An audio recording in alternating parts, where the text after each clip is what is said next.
sometimes. So I want to focus in on, I'd like to talk about those kids. So your after school program kids, which I'm sure is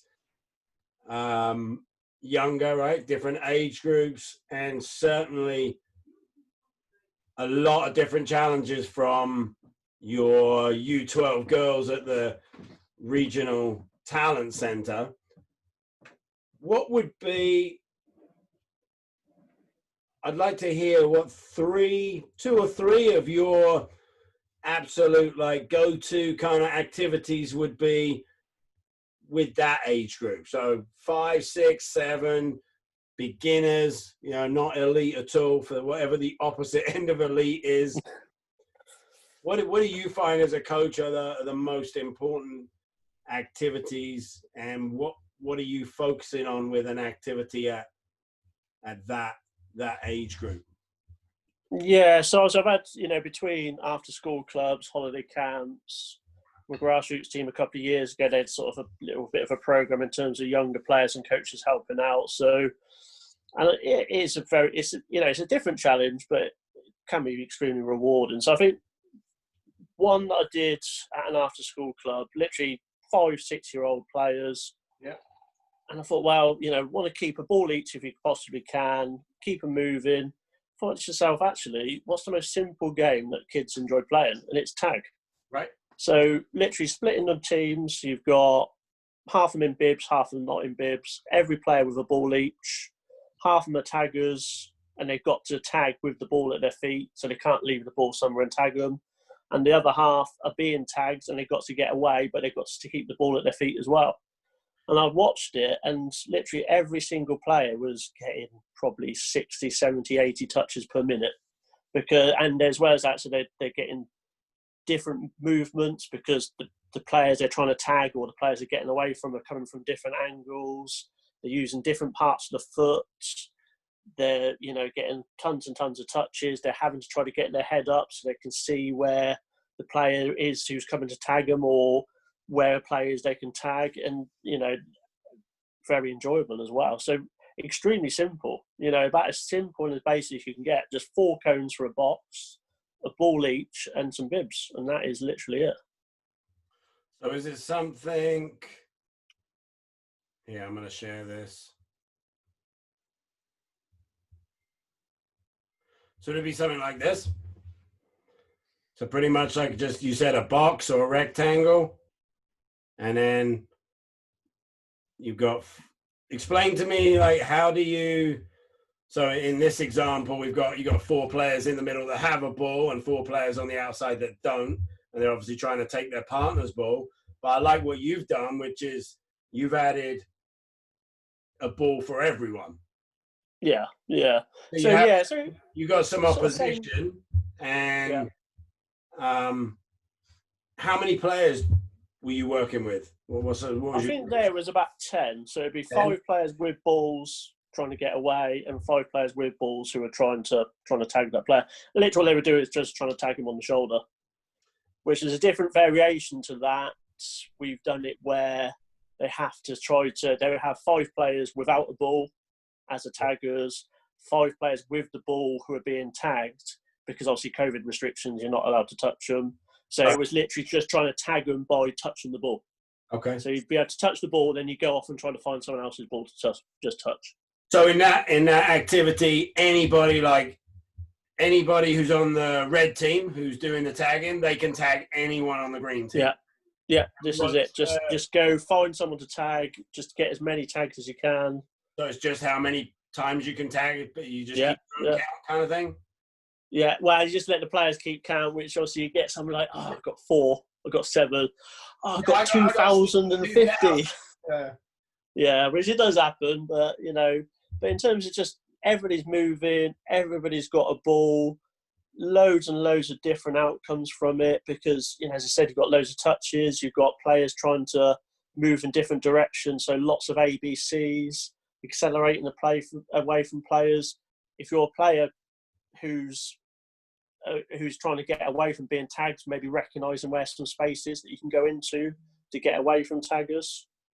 So loads and loads of different outcomes out of that, but just extremely simple. Now, assume after 2 or 3 minutes, you then switch it around and the other team becomes the taggers. How big would you make your grid to start with? Like, what's your idea there? Do you make it very big to start, and then, or is it just always the same size, or how do you adjust? Obviously, yeah. Depending on numbers, But if you say you got, I'd make it reasonably big, especially with sort of 5, 6, 7-year-olds, because they're not always going to keep control of the ball. But yeah, and then obviously the more of a challenge. If you do it again, you can maybe make the box a little bit smaller, because then that's another thing they got to think about in terms of, right, I've got to keep the ball inside the box. Yeah. But I'd probably start off with a big area, just because it's one less thing for them to think about and worry about. The smaller it is, the more they've got to worry about going outside the box. So, to make it nice and easy to start with, I say make it a big area. So the main thing they're thinking about is just trying to get away or trying to tag someone. So you're kind of following the idea that you want, especially with this younger age group, you want them to have, it's better to make it too easy and let them have a lot of success with it. But then on the flip side, it's kind of a balance, right? Because then it'll be a lot harder for your defenders, right? Or for the taggers. But you can always you just shrink it down, or do you find making the shape different has any effect? I mean, I always default to a rectangle. I don't even think about it, right? I just get rectangle. Yeah, I got 10 kids. That's about big enough. I very rarely, I saw someone, I think partly because the fields we use are shit and they're never lined, but I saw someone who used the center circle, which was good. Not bad. I've also seen a couple of people who run it and do it as a triangle. So I'm just wondering, do you ever run that activity and then go, you know what, I'm just going to make it a weird shape today? And because what I found is when I've run that with a triangle, you got the points, right? And it's like, okay, you get trapped in the corner. Yeah. That's not a bad shout. In fairness, I will hold my hands up and say I've never done it with a different sort of space. One thing I did a few weeks ago with 1v1s, I think it was 1v1 defending, and I thought, do you know what? How am I going to make this different? How am I going to make this something that's really interesting to the players? So I set up 5 different 1v1 pitches and made them all different shapes. There was a circle, there's a rectangle. I can't think. Yeah, I think I did a triangle as well. So, and it was asking the players, well, how did the different shape affect your 1v1?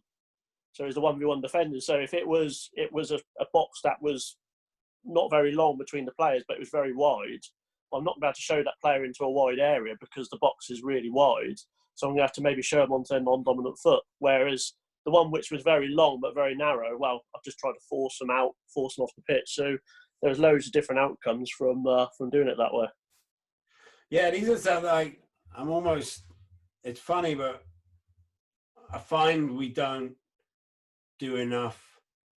I think there's a room for a lot more experimentation and then sitting back, and it's something I've been, because I work with a very kind of tight number of activities, because I just got fed up, like you said, of spending 5 minutes explaining a new activity all the time, and the kids spend 5 minutes trying to get it or understand how to play the activity.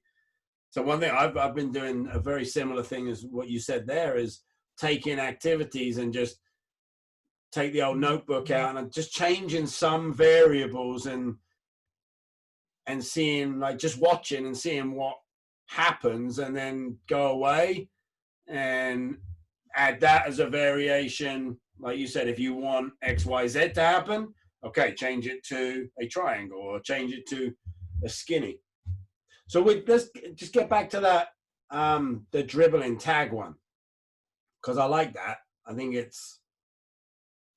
there's so much that's going on in that activity in terms of, like, what are some of the coaching points with that 5, 6-year-old group, both like technical coaching points that you find come out of that a coach is going to need to work on? So let's say I'm going to take that activity tonight, and I'm a complete muppet and I've never run that activity before. I'm a brand new coach.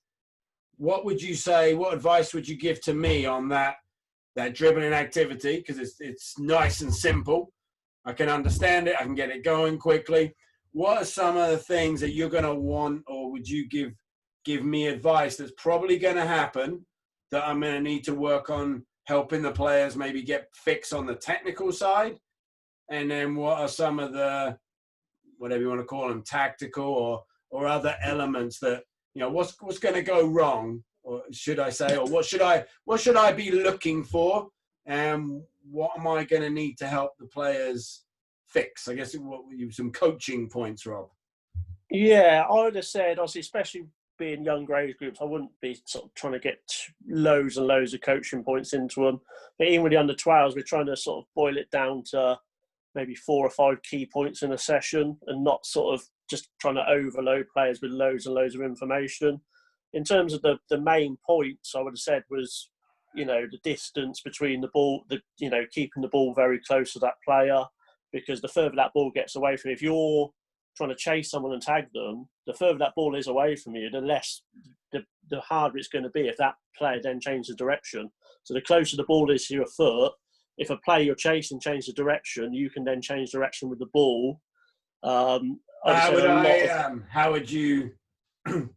do that? How would I tell the? I would rather than just being like, keep the ball close. Like, what kind of some of the finer details there that you would help a little kid with? Yeah, that would be something I'd probably demo. And I'd probably demo it, especially with those kids, in quite a silly way. Okay. I'd show them all that, I've got the ball a long way and I can't turn, and I'm keeping the ball close. Also, I'd probably work with them and talk to them about, obviously, different parts of the surface of the foot you can use, inside of the foot, outside of the foot, the sole, and and how you might be able to use those different parts of the foot to then manipulate the ball, especially if you're trying to chase someone. If they go to the left and you're a left-footed player, you'd again want to use the outside of your foot to sort of get the ball to go into that direction, and vice versa. It doesn't sound like you're advocating or telling them, this is how I want you to dribble. It sounds like you're encouraging experimentation of, here are all the different things you could do. Find out what works for you.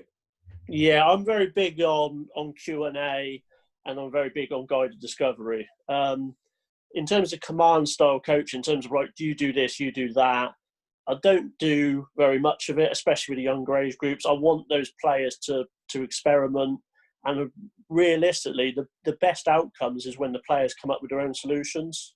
So I'm sort of there to try to manipulate things and maybe put ideas in their heads, but I want them to have those light bulb moments rather than me. You do this, you do that, and this is what happens, and that's what happens. All right, so let's take it on a week, right? So I taught them that. We did the activity last week, and you know what, Rob? You were 100% right.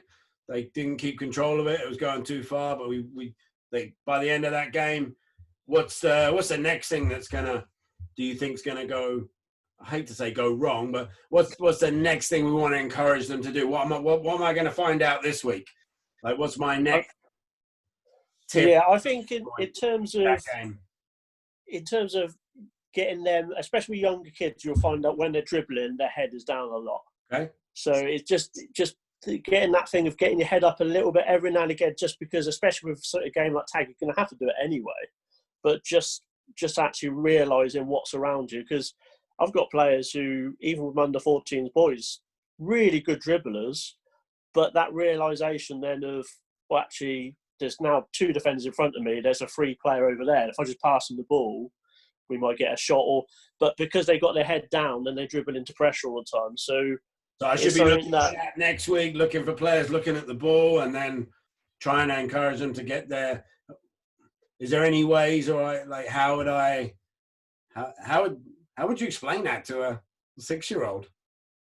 That might be a little demo as well. I might even do something silly with that and say, if there's an object, or look, I'm going with my head down, I'll bump into something if I'm not looking. Yeah. So and I think those little demos, they paint a picture to a lot of kids that words might not.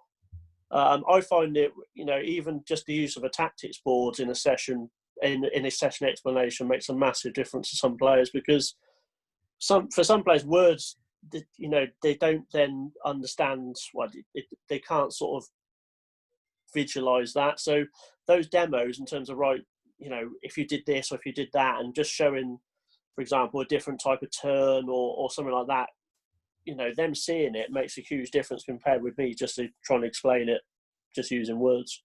Cool. And cool, I fixed that part. So now the next week I'm going to run it again. What would maybe be something that's not technical, so not like, for our listeners, not related to skill, whatever. What would something you might introduce to those players, 5, 6, 7-year-olds, in terms of a tactical idea or a concept within that game? I would definitely say for the players who are being chased would be recognising space. So just if I'm trying to get away from someone or trying to get away from players, can I see where there's space to actually go where I'm in safety? Right. Where is there space away from defenders might be a really good one. Do you find, so one thing I've found with younger age players over a long period of time is that their concept and definition of space varies wildly to mine. Like what I think is being in space or being open or being, wide, it doesn't matter any of those terms. When I say to a young player, okay, get wide, or can you find space, or have you encountered that? Do you find that your perception as an adult and your viewpoint maybe of the field or the grid, like it seems to me that it's almost like everything's looks bigger to them. So what 5 yards of space to them appears, they think that's a lot, right? Whereas I don't. I'm like, well, there's another 20 yards over there that you could go. I would go all the way over there. That's a lot. Do you find that's Yeah, definitely perspective? Yeah, in terms of, it's like one of the principles in terms of using width and depth. What width and depth looks like to you, and what width and depth looks like to a young kid it can be, wildly different, as you said. So, and that would be something where you'd maybe do a little demo and, maybe stop the session just very quickly and say, look, if I've got the ball and I come up to here, what am I further away from? And they might say, well, the defenders. And then, and it's just a way of maybe just quickly showing them. So, well, look, if I come over here and maybe even bring that player over and then, and then showing them sort of the difference in terms of from where they were, which, as you said, they might think they were in space there to then there, and they might have an extra 5-10 yards of space potentially. Yeah. All right, so now let's go forward another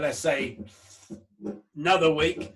So your coaching expertise have helped me take this group, and now they're dribbling with their head up, they're keeping the ball close, they're finding a space, and I want to run that activity again. How were some ideas on how I can make it more difficult for them now, or start to challenge them? Because I can see they're like, oh, we're playing this again, right? And they're getting good at it, right? But I'm like, well, I want to do something else with it. So what how do we take it up a level now for these kids? So I would have said, and this kind of goes into sort of lots of the 1v1s kind of stuff I do, potentially taking the ball away from the players who are trying to tag them. So then that's making it a lot harder for the players who are in possession of the ball, because the players coming at them are a lot quicker. Or on the flip side, you could say you're going to make it far more difficult for the players in possession. Or flip it the other way, and you say, right, if you're a tagger, you've still got a ball, but the players you're trying to tag have got the balls and not got the balls. So just different ways of doing it. Or a way that then sort of goes into 1v1s is, I would say, right, you're paired up, and then one player's got the ball, one player hasn't got the ball, and that player who's got possession at the end of the minute is the winner, which is something I do a lot for sort of 1v1 defending with body and limbs and staying on the ball. So you could maybe even not pair them up, but you could just say, right, One team's got 5 balls. Let's talk about that, because I think that's an interesting point. So you're basically starting to turn that into my absolute favorite activity, which is 1v1 in the box. How do you, so at the start of that activity, how do you pair them up? So this is something that I've made a really conscious effort, especially the last 2 seasons where I've had dual age groups. So I've had under 11s and under 12s in one age group. So from the youngest under 11 to the oldest under 12 could be pretty much a 2-year difference. So I was hoping you were going to say you had a mixed ability group, because that throws in extra problems. Good. Yeah, definitely. So so you've got that January birthday on the U11, and then the December on the U12, which could be about 3 foot in difference. Yeah, definitely. Well, so starting that activity, how do you start out? So it's interesting because you find that sometimes the high, the older players don't want to challenge themselves, so they'll pick. If you let them pick, then I'm just going to go against the easiest player. So especially with the groups I coach with every week, a lot of the time and the players who have tested this, I've got a piece of paper at the start of the session with every activity, and I'll know who I'm pairing, especially if it's 1v1s, I'll know who I'm pairing up at least to start with. I might give them some ownership after that, and that's a good then psychological outcome. You've already thought about the matchups for that activity before you even get to the session. Wow. Yeah, definitely. Yeah, in terms of levels of planning, if you really want to maximise the level of challenge for players, as I said, if you've got a 4th quarter under 11, so the earliest under 11 against first quarter under 12, that is a massive difference. So if it's not challenging the under 12 enough and it's too much of a challenge with under 11, then are you getting the benefit you want out of it?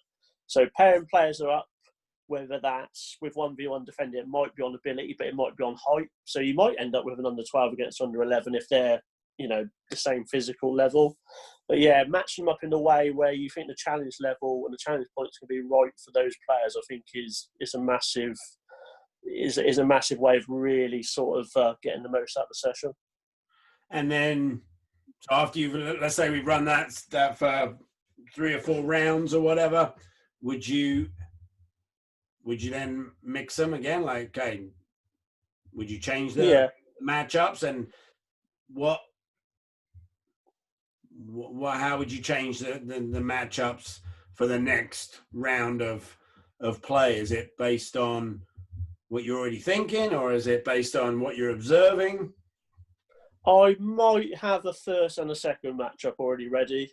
So, and then I probably will give some ownership, because then in terms of the psychological outcomes, you can kind of see, right, who's a second-year player who's like, I'm going to find a first-year player, who's a second-year player who's going to challenge themselves up against another player who is at a similar level. So there's a lot of different outcomes you can get from giving them ownership as well. So do you ever try and pick the right terminology here? Do you ever put, even for 1 round, the weakest player versus your absolute best player? Depending on what I want to get out of it, maybe. But, and I wouldn't say weakest, because especially if it's under 11 against under 12, it's just, as you said, it could be up a 2-year age gap. But I would say, realistically, I want to get the challenge point right, because you don't want to demoralise a player who's up to 2 years younger, and you want to make sure you're challenging your players who are the older players at the same time. So if they pick against each other in its ownership, then I might say for a round. But then if we're doing another round after that, I might tell them to find someone else to play against. So it sounds like you want to try and not control, but you want to try and make that matchup so that each player is getting something out of it that you're looking for, whether it's to, maybe challenge up a little bit and down a little bit. Yeah. What tends to happen in your experience when you give them ownership and you say, okay, pick your own partner? Like, what does it tend to? Is it kind of, do you see friends go together? I want to go with my mate, regardless of ability, or is it? I guess it's all over the place. But What are some of the typical things you see when you give ownership of choosing the partners? Yeah, so you do get a little bit of that in terms of players who are maybe schoolmates, and they'll go against each other. And yeah, and as I said, you'll sometimes get a player who's a second year. Oh, I'm going to just find myself a first year player to play against because I'm going to get loads of success out of that. And you might get a first year player who wants to go against a bigger, more physical second year player because they want a challenge, which is one of the best outcomes you can see out of it. Yeah. Yeah, I find I find usually it's that social thing. And I find that the younger, I've definitely got in within some of our groups, within that sort of 8, 9, 10, I got a couple of players that same age, wildly different ability levels, and they just don't care. They just want to play with their mate, right? So yeah. They may not win the ball at all or to get it stolen. So but then you're still getting that social element out of it. So yeah, and I think that's another. I mean, I've also got within my group of girls, there's a group of 3 or 4 girls that they always want to be together, right? And we kind of had this discussion this week. One of my coaches was like, "Oh my God, those 4, they always want to be together," and I'm like, "I just, you know what? Roll with it, man. There's no point. Why would we fight that? If they're here, they're enjoying it, and they want to be together." I said, the only downside is there may be, as a collective, a little bit better than another 4. So we kind of look at it. I look at it in how can I keep them together, and then maybe put better players on the other team to kind of even it out, right? Because I think that's we talked about keeping kids playing longer, right? So I mean, if we can keep them in their social groups too, that definitely helps. But then I think you've also got to once in a while give them a challenge of, I think give them a social challenge, right? Of playing with somebody else or meeting somebody else. Yeah, we do get it sometimes. Like, oh, can I be on the same team? And normally I just put them on the different opposite teams because they've asked me just to wind them up a little bit. But no, the ability in the groups, there's not, especially this season, we've gone from dual age groups. So this season is the first time it's been just one age group. So it's just under 12s and they got a separate under 11s. So, the gap isn't as big this season. So, but a lot of the time, in terms of the match at the end, I've already sort of sorted the teams out on what I want to see or how I want to get certain players to get the outcomes I want from the session from that player. If it's a player on their IDP has got 1v1 defending, I might then match them up against the best 1v1 attacking player in the team, so then they get more of a challenge out of the session at the game at the end potentially. Right. So back to that activity again, we're going to see if we can take it another step further. So we've gone from everyone with a ball, 5v5, dribblers, everyone dribbling, tagging. We've then gone take the balls away from either of the teams, depending on, I guess, whether you want to make it harder for the defenders or the player in possession or out possession. And then we've gone to a 1v1 partners matchup. What would we go to next? I think another way of changing that would be potentially one team has the ball, one team hasn't got the ball, and then when the players who do get the ball have mini goals, and they go and score in a mini goal, and then so every time that player's lost ball has to go and then retrieve the ball, start dribbling again. So it becomes a dribblers against scorers. You could even put 2 goals in with goalkeepers, so then you could have the shooting element into a goal. So that's another way I might sort of want to change it and make it a little bit different, because who doesn't want to like scoring goals? Yeah, so you're going to add, so then you add in the goals to make it more game-like. So how to explain that to me? So yellow, you got, let's say 5 yellows. So they start with the ball and you got 5 blacks that don't have a ball. So is yellow just, it's basically like a massive series of 5 1v1s at the same time? Is that? Yeah, what I'd probably do, I think I've done something quite similar this season. So, yeah, one team starts with the balls. I think it was in a 5v5 cage, so we had sort of some 5 or so goals in there, and it was literally one team's dribbling, the other team is looking to win possession. Every time they win possession, they look to then go and score in one of the goals. So then it's sort of a possession against sort of defending to counter-attack and then to score. So, it's just bringing sort of goals into it, different outcomes. So you've kind of introduced them some more advanced tactical concepts there, even within like such a simple game and without really having to explain it, right? It's going to happen. Yeah, it's just adding goals into it.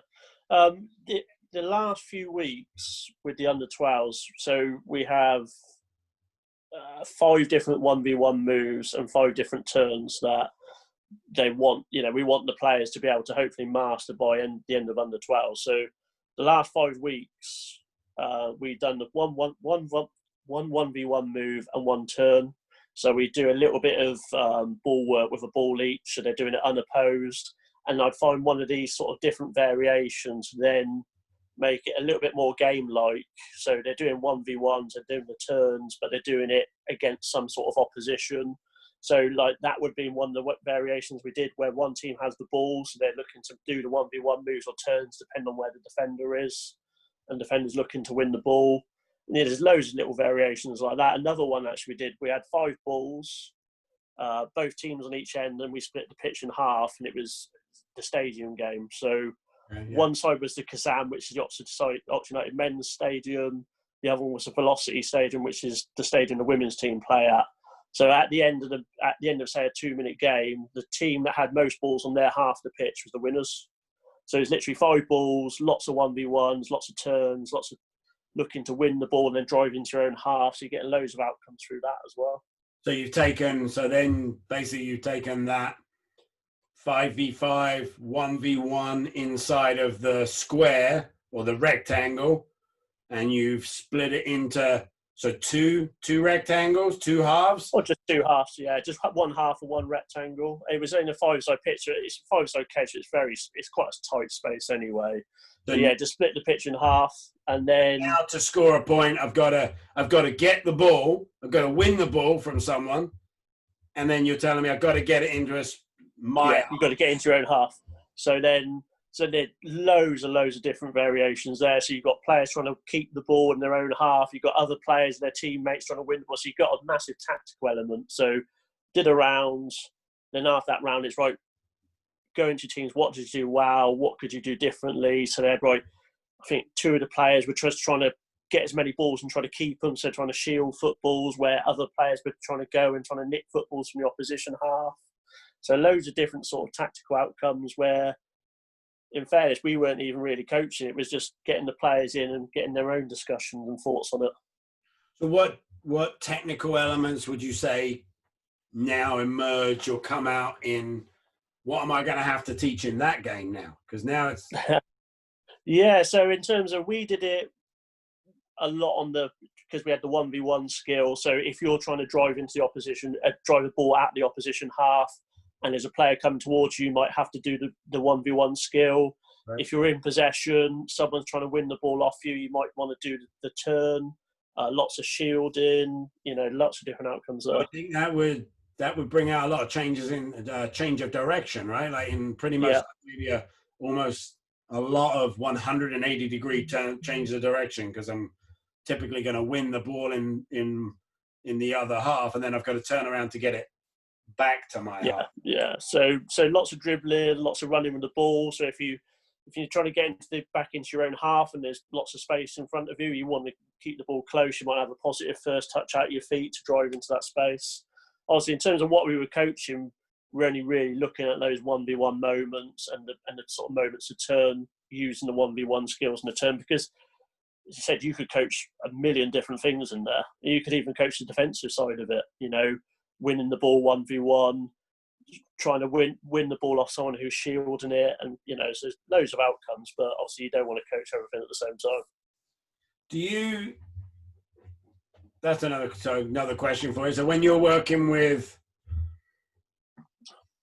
the younger ages with any of these these activities that you've run through with us, a lot of, obviously, it sounds like you have a heavy focus on 1v1 at the younger ages.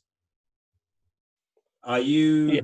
you going into that activity thinking, well, there's kind of couple of schools of thought here, right? Well, I'm just gonna coach the attacking or the defending or the in possession or our possession portion today, or are you working? Do you work on both? How does that work? Like, so when we're going into that activity, let's say you're running it with your U12 girls, I'm sure they're a good ability level. How do you manage that? Like, if you see, like, say, if you go into it saying, do you go into it saying, okay, I'm gonna run the activity, but I'm focusing on the attacking side?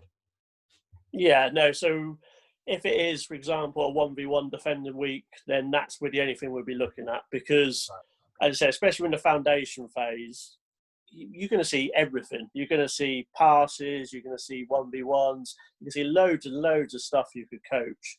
But if you coach all that, you're going to get kids who are leaving the sessions and their heads are going to be all over the place because, well, he spoke to me about passing, then he spoke to me about 1v1 defending, then he spoke to me about shielding the ball. So having 3, 4, maybe as much as 5 key things that we want to look at.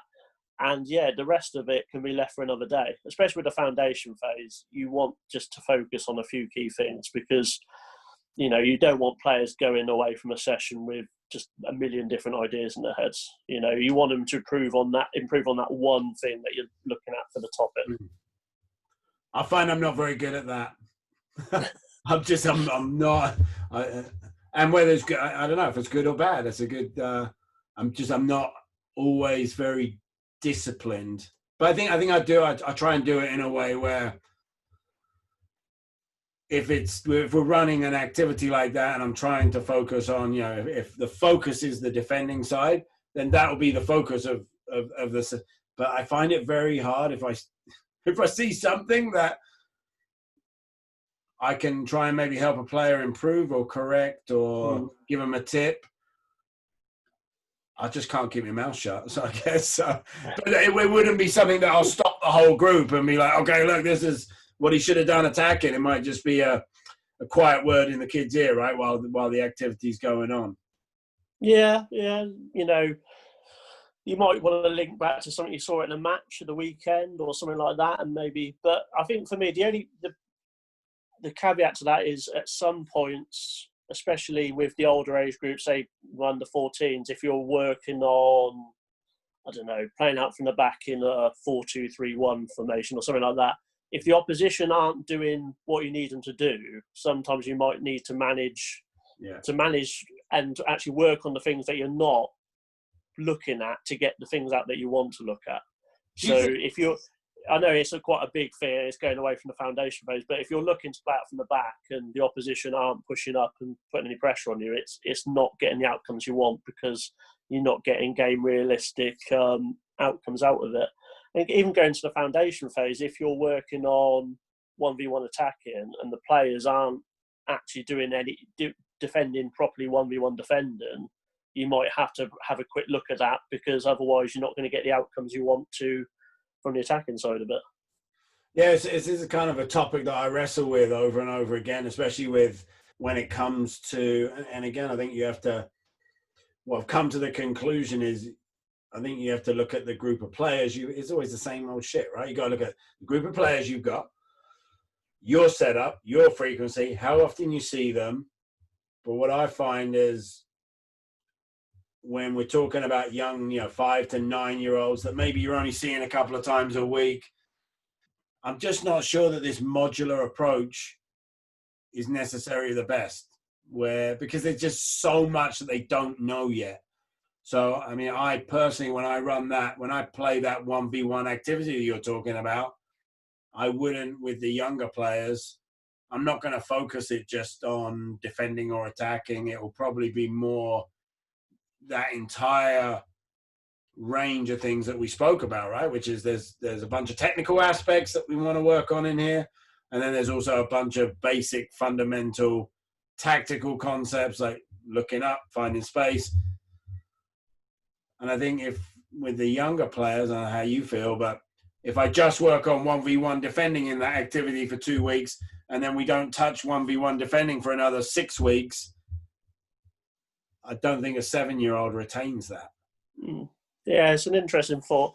I think at the end of the session, your debrief is really key, because then you can see what they've taken on board and what they haven't. And, so I think maybe that the older age groups, that's a great format. I'm just not. Again, this is where I go back to. It'd be nice if we approach sometimes football a little bit more scientifically, right? And be like, okay, well, I'm going to have this group do one topic and a debrief, and this group we're just going to drip feed as much little pieces as we can, and see where it ends up. I think that's just my. I don't know why half of the stuff. I don't know why I've come to the opinion I have on a lot of things, whether it's personal preference or I guess typically what seems to be working okay with the group of players we have. But I prefer to, with younger players, is just try and, instead of splitting it up into this, we're going to teach this for 2 weeks, we're going to teach this for 2 weeks. I think especially over here, there's so much to try and introduce them to that it's trying to drip a little bit of each as much as we can in every session.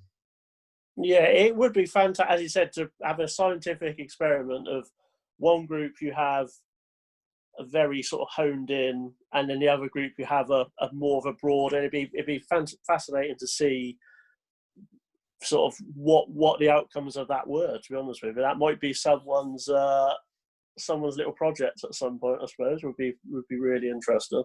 Yeah, I've been thinking about this for. I don't know how the moral, the ethics part of it comes in, but it would be. I think it'll be fascinating, and I will do it one day, sooner rather than later. It's just to take a group of, everyone at the same level, right? Never played football, 6-year-olds, let's say, and have one group that we give to you, and you coach them and do structured sessions and and then my group, we're just going to play. That's all we're going to do. For 3 months, just play. We're not going to coach them. We're just going to set up game environments, right? Here, you're going to play 3v3. There's 2 goals. Go play. And then at the end of the 3 months, it may not be long enough, or 6 months or whatever. I mean, the ultimate, what would be the ultimate outcome, right? Would it be, I guess it would be, who wins again? Who plays, right? Who can? I think I'll say just the top of the head. I think you'd find that the ones who did the structural sessions would probably have a higher degree of technical ability after those 3 months. But then the ones who played the games would probably have a higher, sort of more of a tactical awareness and a pitch awareness than the players who did the more structured sessions. So it's an interesting one. Yeah, it'd be fascinating to see what the outcome is. Or maybe there wouldn't be much difference at all in that time period. Yeah. I think for me, one of the things that I think was on my way for me, and it was a coach that was just, I think it's an analogy in general, that, to build a house, you need to get the foundations right. So if I do a session on, say, 1v1 defending, and we do a whole game-related session, and that player in that session has a 1v1 defender situation, has that player gone away? Have they had the time to practice those techniques enough to improve and build that foundation they need to then go on and sort of have the tactical side of it, an older age group, which is a really interesting one. I think it's such a long. I think that's the problem, right? Is it's such a long-term process. Like, the 6 or 7-year-old just not going to get that within, even if it was a month of sessions. Especially if you then move on to the next topic, and we're expecting them to have retained and learnt that. I'm not sure it works like that. I think even adults, you see Premier League players who don't defend properly 1v1 at times. And you think they probably had 10, 15 years of it. Like, that guy had a shit coach when he was 7. Yeah. But, you know, even professionals at some points, you know, the technique's going to let them down. You know, it's just as simple as that. You know, it's not always going to be perfect. You know, you obviously you want to strive for them to improve, but at the same time, you know, perfection's never achievable. The same with coaching. Yeah, that's the humbling part, right? Is you'll never get it right, and it'll change with every group of players you've got. I just think it's a very interesting debate, this, or to get people's different opinions on, like, what I call a modular approach to teaching young kids versus maybe more of a integrated approach.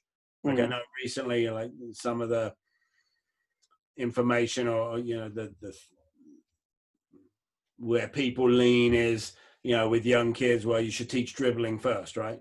Don't teach passing until older, you know. And it's almost like there's an order in which you must teach things. And I think it's probably because I'm just a shit disturber, but I always challenge that and say, well, why?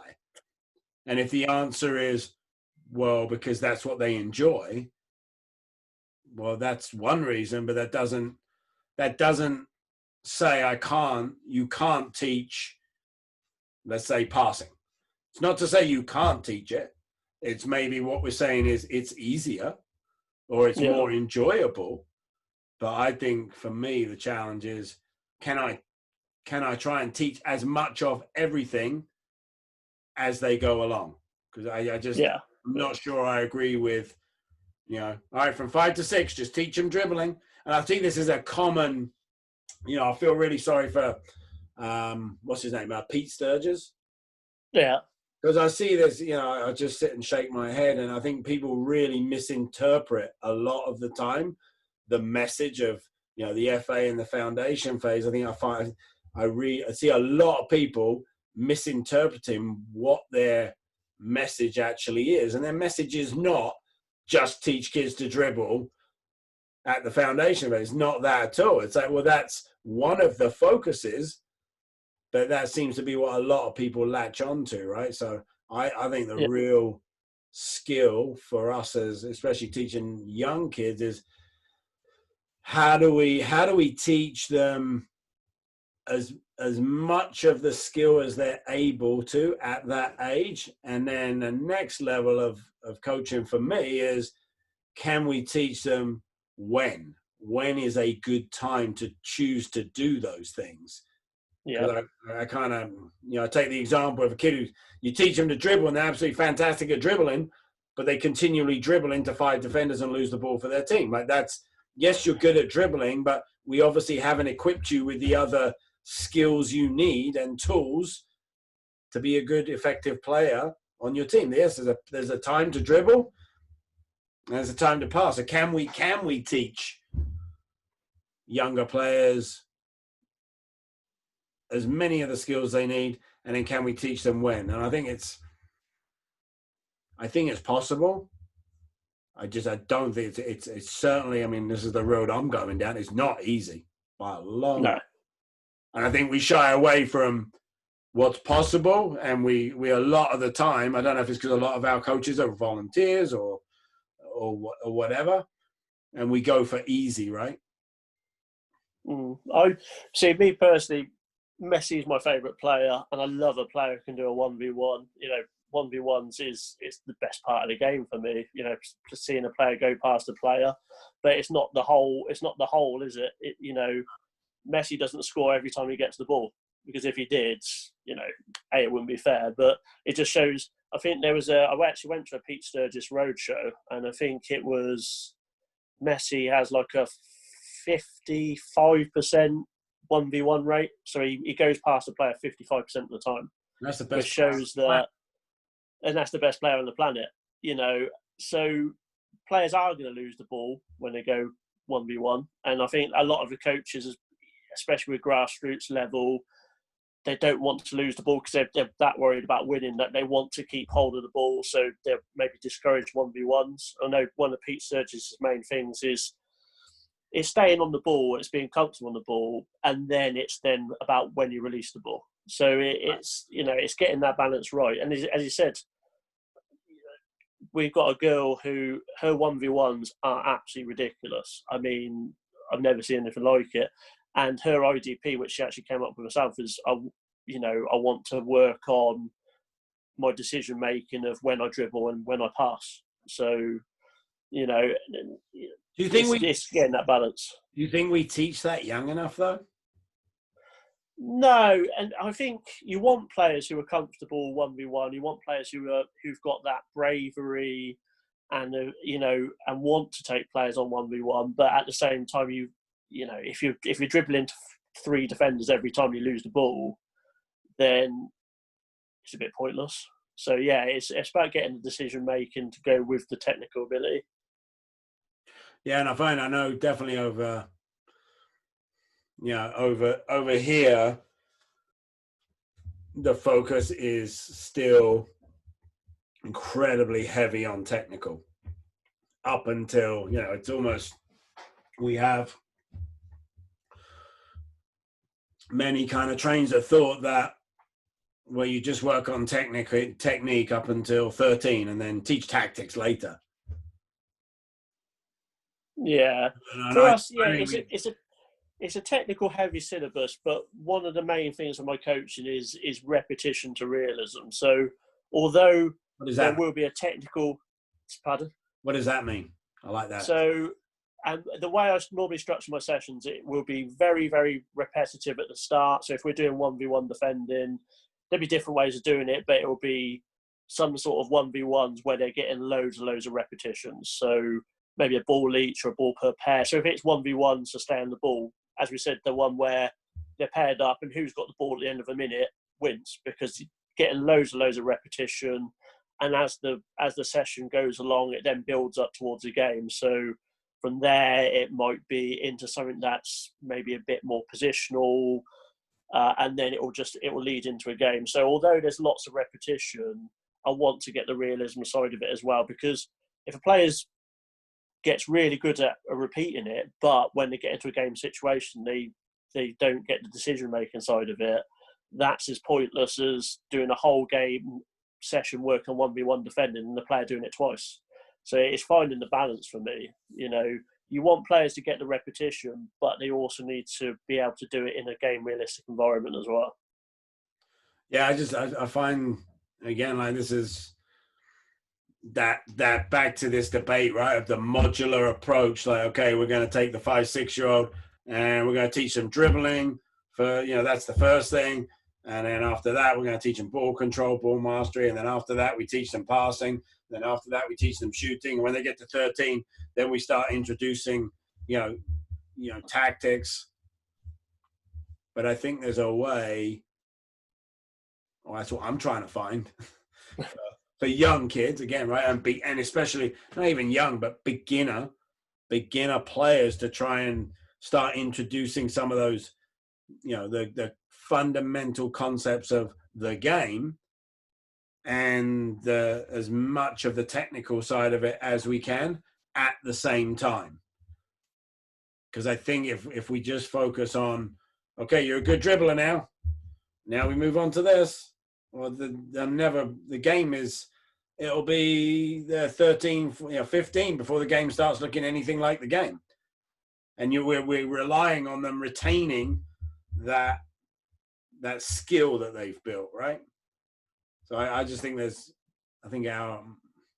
my challenge is how can I introduce and teach a young player as many tools as they need, the technique, right? And then more importantly, when to use them.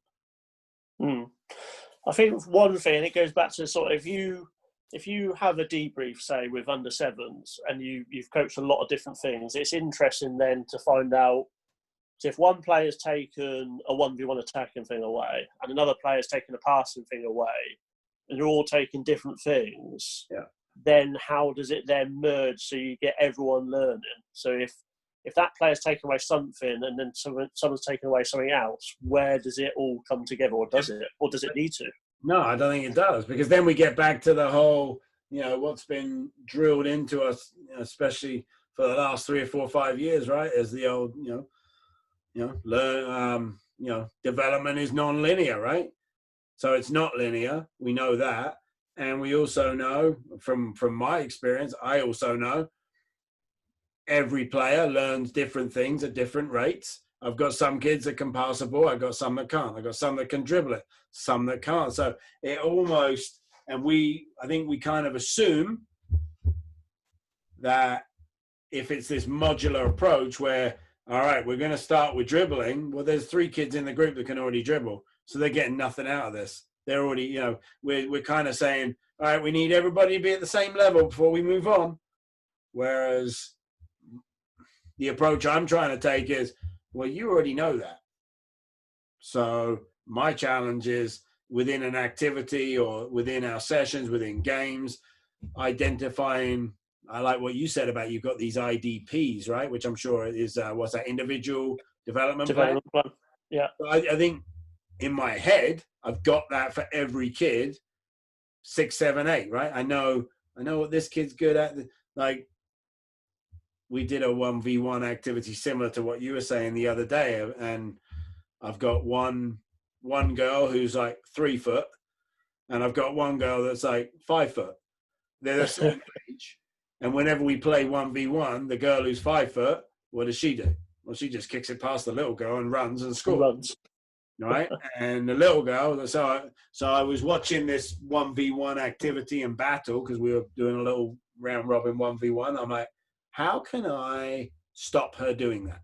Or how can I encourage, the tall girl to stop or to develop other ways of winning this battle, right?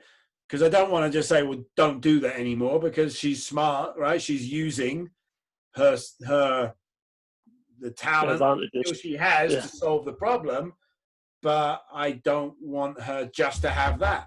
I want her to be able to beat someone. So I just did what you said, right? I just put the 2 goals really close together, and that eliminated that. So she now can't use that.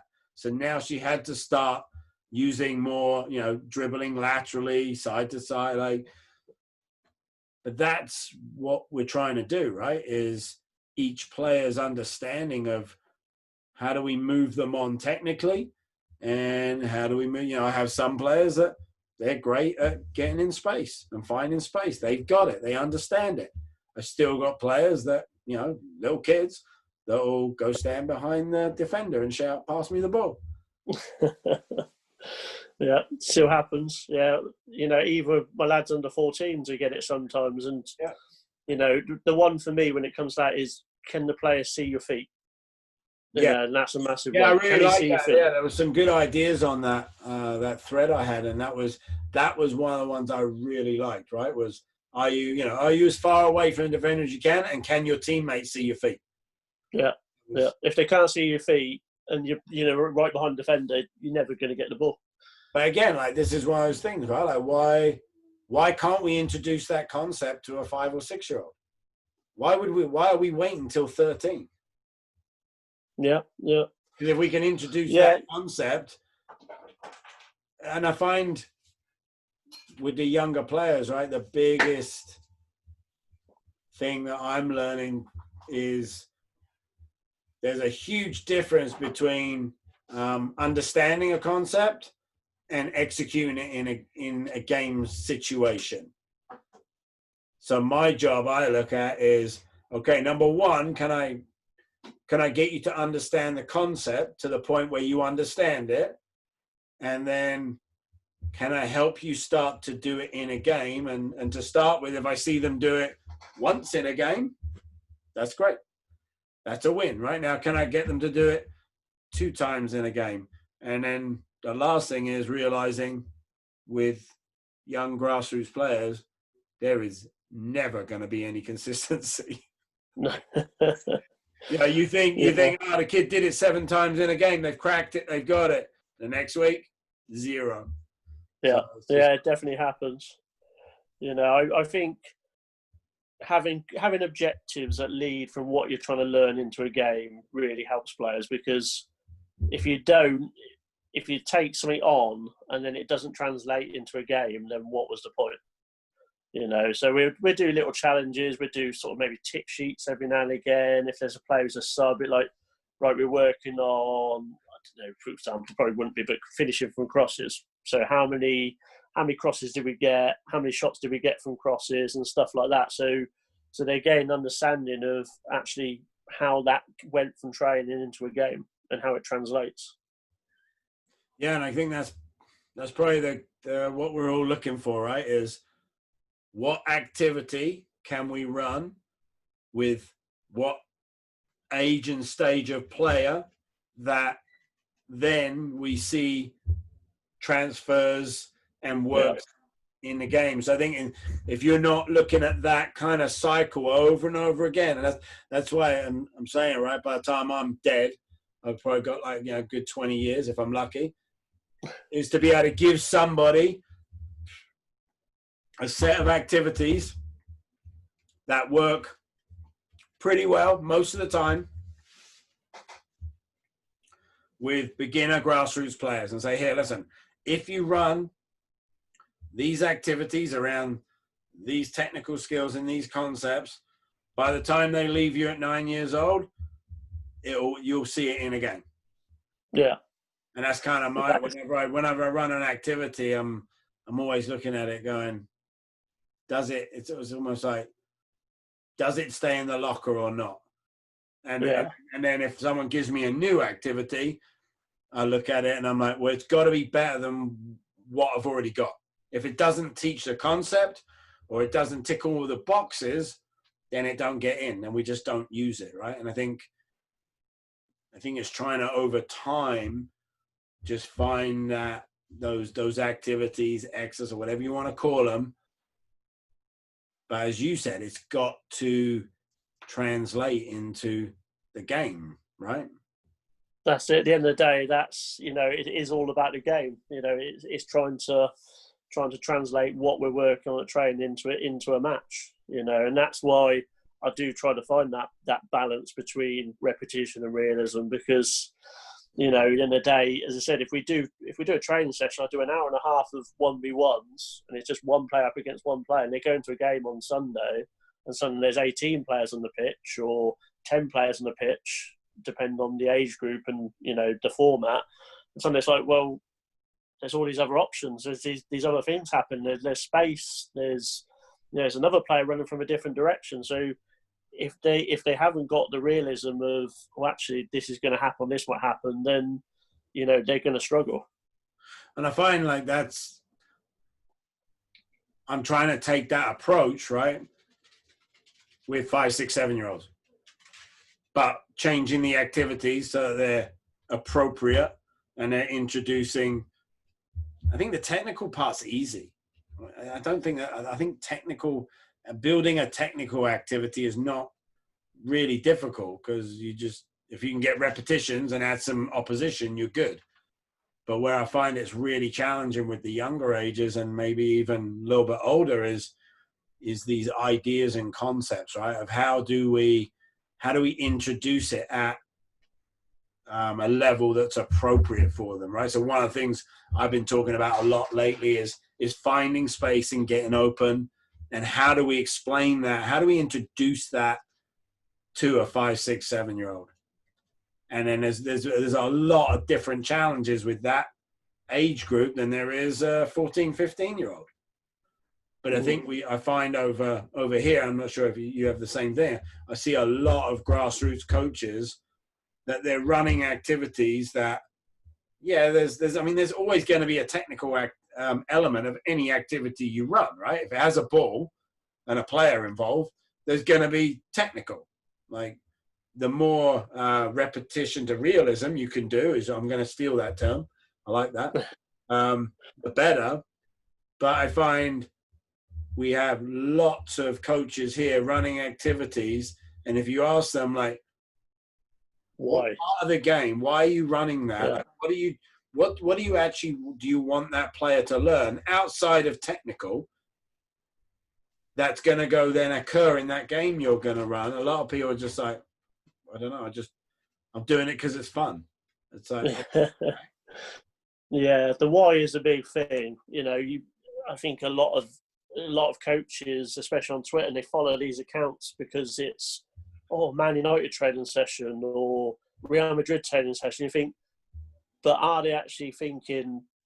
Does that translate to my players, to my age group, to the ability of the players? Is that getting what I want them to achieve in a game situation? So that for me is the bigger things. It's quite easy to nick sessions off of Twitter or wherever, but are they the right sessions for you to actually be doing with your players, with your age group, with your ability, and is it going to get the outcomes you actually want out of it? Yeah, and that's, again, like that was kind of the point of today, was I wanted to pick your brains on just a couple of, I think we got one, which we kind of turned into a few different, but again, taking one really, again, like if you're coaching young grassroots players, then the activity should be very simple. But during our convo there, right, it was quite evident that you could take that activity and run it with your U12 girls, who are obviously a much higher ability level, and you can still make it challenging, you can still make it fun, and really the activity is not that different than where you started with 5-year-olds. Yeah, definitely. I think another one, I'll just quickly put this one in because I think it was another one that was linked to that. Have you ever played Chicken or Hero?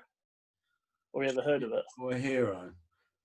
No. No, it's like Bulldog. So basically, start with one player. You have, and I do it with footballs, although it's meant to be not with football. So you have all the players in the line with football. You have a line one end, a line the other, and you have one player in the middle who's a defender to start with.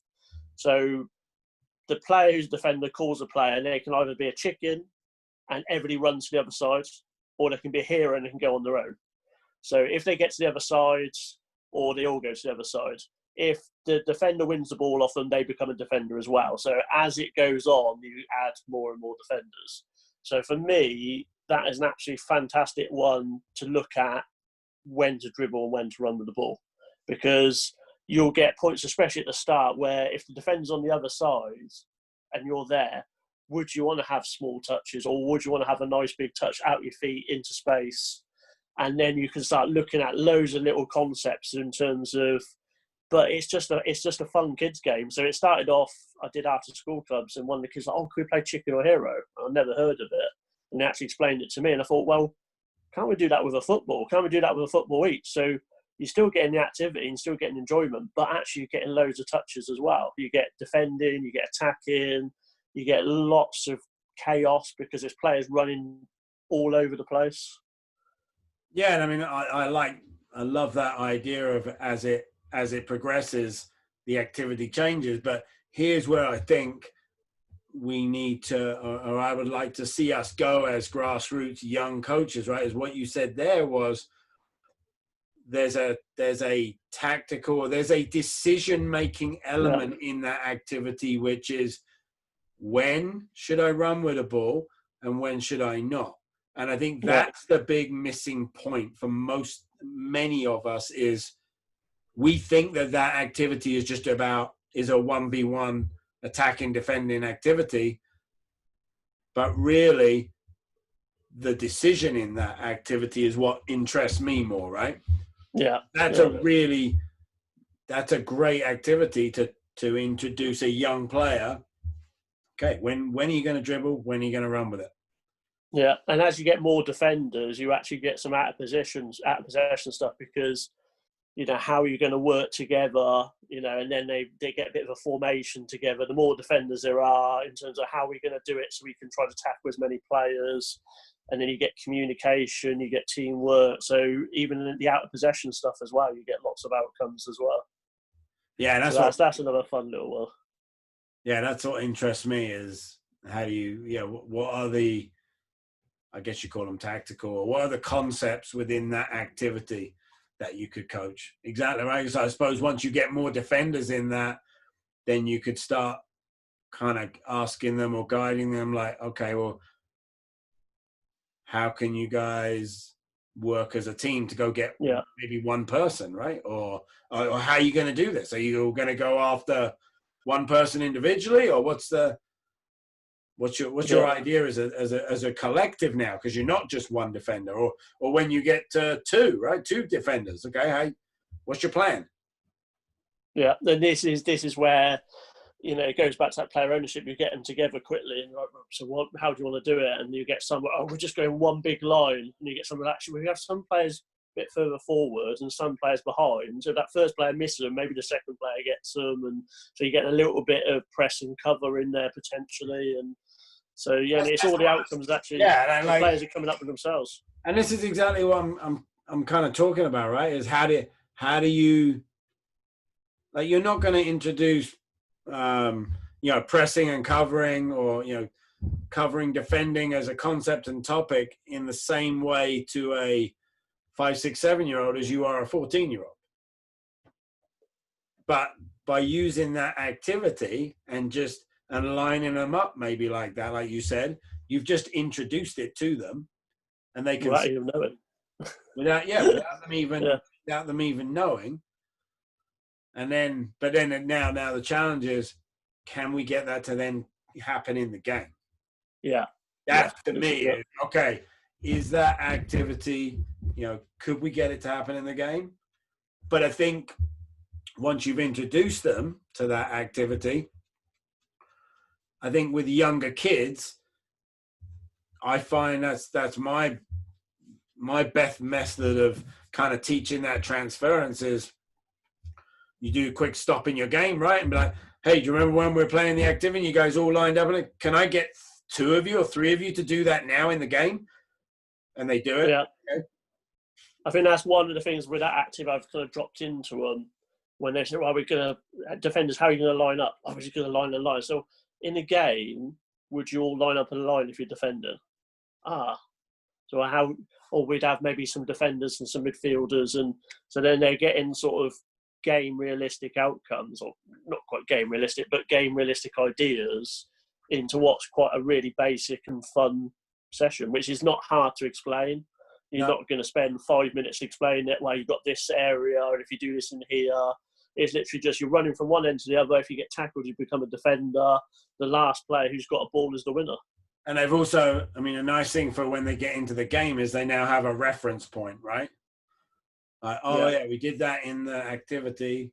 All right, now try it in the game. Yeah, and even in terms of going back to the original point was, when do you dribble, when do you run with the ball? You might then, in a game situation, just freeze it and say, right, so going back into that before, you've just beaten that player, what's now in front of you?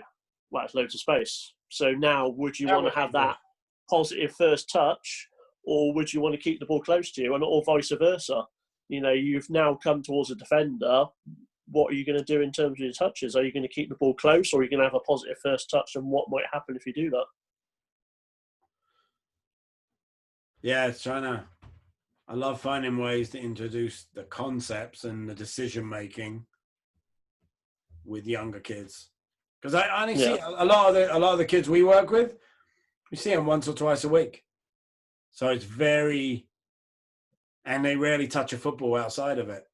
Yeah, it's the sad thing.